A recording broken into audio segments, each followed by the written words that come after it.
Let me hit you with a hard truth wrapped in love. You're not broke because you are bad with money. You're broke because your energy exchange is imbalanced. So you're either giving too much or too little, or you're receiving without releasing. In the divine economy, it's like trying to inhale without exhaling. Eventually, you suffocate. If your bank account feels tight, it's not just about income, it's about exchange. So let's fix that flow, shall we? Would you like that? Okay. I just want to thank you guys for coming here today. Welcome to the Owning My Greatness channel. This is a channel where you remember that your gifts aren't just for giving, they're for growing, they're for glowing, and they're for getting paid with peace. That sounds nice, doesn't it? And today we're diving into the law of exchange, the sacred, spiritual, and sometimes sassy principle that teaches wealth only flows where value flows, fairly, generously, and consciously. So today we're going to be unpacking 4 game-changing truths that would help you stop leaking energy and start receiving with joy and open the tap on your next income level. Yes, yes? Let's go. First point you want to write down. Undercharging is a blockage, not humility. Write that down. Undercharging is not humility, it's a blockage. I want you to imagine someone baking you a 10-layer velvet cake from scratch and then ask for 500 naira. You'll be suspicious or low-key ungrateful. Why? Because value unrecognized becomes value disrespected. Money is an energy exchange. Balance is everything. Money is not paper or digits. It's energy in motion, moving in response to value, intention, and alignment. So when you offer value and receive fair compensation, the energy exchange is clean, empowering, and sustainable. When you do the opposite, the response is opposite. When the exchange is imbalanced, when you're giving too much or receiving too little, what happens? Resentment, burnout, scarcity set in. I once coached a woman who charged 5,000 naira for deep trauma healing sessions. She said, I don't want to seem greedy. I said, would you pay your therapist 5,000 naira and trust them with your childhood wounds? She smiled. She raised her prices and not only made more, her clients showed up deeper and healed. I told you, premium clients is what you should shift to, honestly. They will show up more powerfully. They will engage you in such a powerful way. Because what happens is that because we think we're overcharging, we reduce the level of energy that we exchange. But it's not about overcharging, it's about honoring the exchange. I want you to say to yourself right now, I release shame and receive fair exchange. Then ask, where have I been charging pennies for platinum service? Write it down and rewrite your worth. The second point, overgiving breeds resentment, not reward. You can't pour from an empty cup. Yet some of us are out there serving from a dry bucket with holes. People pleasing is not generosity. It's self-abandonment in disguise. Hoarding equals to fear. Undercharging equals to self-doubt. Overgiving equals to burnout. Hoarding money or knowledge often stems from a fear that there won't be more. But fear restricts flow. And I'm saying it slowly so you can get it. Undercharging is often rooted in the belief that your value isn't worth more. A quiet form of self-rejection.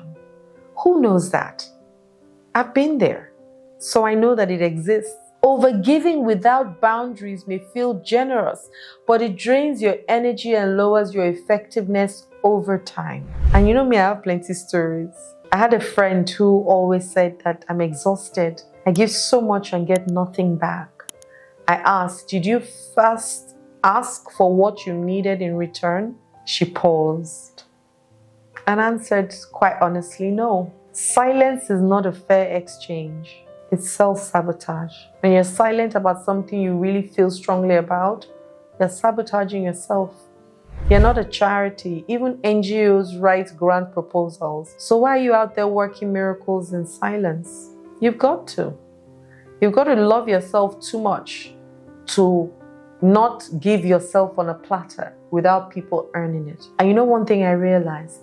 When people don't earn things that you give to them, they disregard it. And that's why people end up being resentful, because at the end of the day, you offered them something. They didn't take it because they didn't ask for it. And you offered it to them. Now they're not doing what you are feeling resentful. No, they didn't ask. So don't give to what or to people who don't ask you. Some of us as therapists, I do it too. I'm like, oh, people say certain things and I advise them and they are wondering and then I remind myself, once they give me a certain kind of answer, I just remind myself, I don't cast my pearls to swine. Now, these people can even be your loved ones.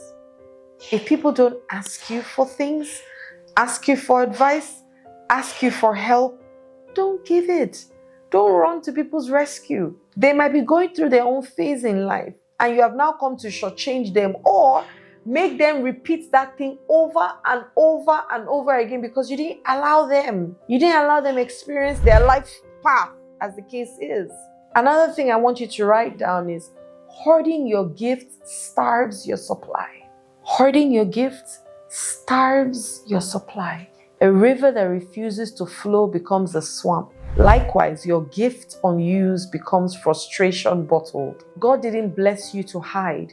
He blessed you to serve and shine so you can create circulation. I promise you, circulation is where the magic is. Generosity multiplies momentum. Fairness equals clarity and agreement in your exchanges. When people know what to expect and feel honored in the process, trust is built, and trust unlocks abundance. Now, generosity doesn't mean self-sacrifice. It means giving from a place of overflow, not obligation. So you give from your saucer, not from your cup. And what's in your saucer is the overflow. And you keep only giving from your overflow, which means that you need to keep giving, pouring more into your cup. When you give with intention, it creates ripples and often returns multiplied, though not always from the same source, right? It might not come from the same place that you have given. So don't be saying, oh, I helped this man, so he must help me. Allow the universe give back to you from multiple sources. I once worked with a gifted artist who hadn't sold a painting in 3 years, not because she wasn't talented, but because she feared rejection. We challenged her to post her work with a price. Within 48 hours, she sold her first piece and cried. Why did she cry? Because she finally entered the exchange. There has to be an exchange, and it's energy in, energy out. If you hide your gift, you're not protecting yourself, you're punishing yourself, because it's a gift that God has already given to you. However, what you don't use, you lose. And how would you feel when God comes to ask you, okay, where are the gifts I gave to you? You say, I put it under my bed. How would you feel? Nah, that's not what I want for you. And I hope that's not what you want for yourself as well. So you must die empty. The fourth point, true generosity multiplies. It does not deplete. If you are giving from your saucer, you'll be multiplying. You won't be depleting because you're not giving from your cup. And maybe also you want to think about sunlight. It gives endlessly and it doesn't burn out. That's because it's not trying to perform. It just radiates. Likewise, you're allowed to be generous without becoming a martyr. A man I once worked with used to say yes to every request. Free events, he would say yes. Unpaid workshop, he will be there. Emergency advice, he's there. Of course, he was exhausted. So we created a sacred yes and a generosity budget for him. Now he freely gives without guilt, burnout, or regret. And you must learn how to do that. If your giving leaves you drained, it's not generosity anymore. It's a boundary issue. So don't say, oh, and I'm such a wonderful person, oh, I can live my life for people. I always say to people, that's not a strength, that's actually a weakness. When people say that to me, I'm like, really? You are not a kind person. You are a mumu. In Nigeria, we call it mumu.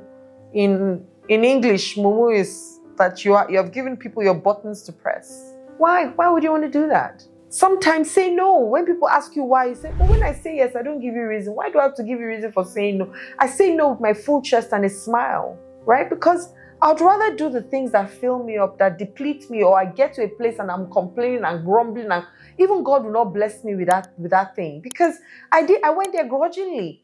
Even if I said yes, but I still went there with a grudging heart. No, I want to go there with my free heart, so that when I want people to trust that when Adeola says yes, she means it, and when she says no, she also means it. That's the kind of person I want to be. I want to be completely backed up with that kind of integrity. Not that I say yes, but I mean no, or say no, but no. And I refuse to struggle with my peace. People say, oh, I do this, I said yes for peace sake. My question, whose peace? My peace has to come first. I can't say yes to you. You are going excited, loving it. Then I'm left with the pain? No. I don't need you to like me that much. I just need you to respect who I am. And I need me to like me that much, to be able to say no to people and say yes to me. And also be able to say yes to people and mean it and be there with my full chest, as we say. So my brothers and sisters, I want you to hear this. Money is not just maths or figures. It's an energy. If your income is stuck, your exchange is probably imbalanced. You were not created to hoard, hide, or hustle in silence. You were designed to circulate value with integrity, joy, and ease. Fairness is flow. Generosity is multiplication. And when you stop blocking the current, abundance becomes inevitable. So what do I need you to do today? I want you to comment in the box, I flow in fair and fearless exchange. And if this message touched you in one way, share this video with a friend who's giving too much and charging too little. And subscribe, hit that notification bell, because next week we go a bit deeper and we have more laws to share. You don't want to miss it. It's the law of accumulation this time around. Stay glued to this series. You will need it, okay? If you want more in your hands, open your heart and let your gifts circulate, because exchange is sacred. My name is Adeola Kingsley James. Love and light.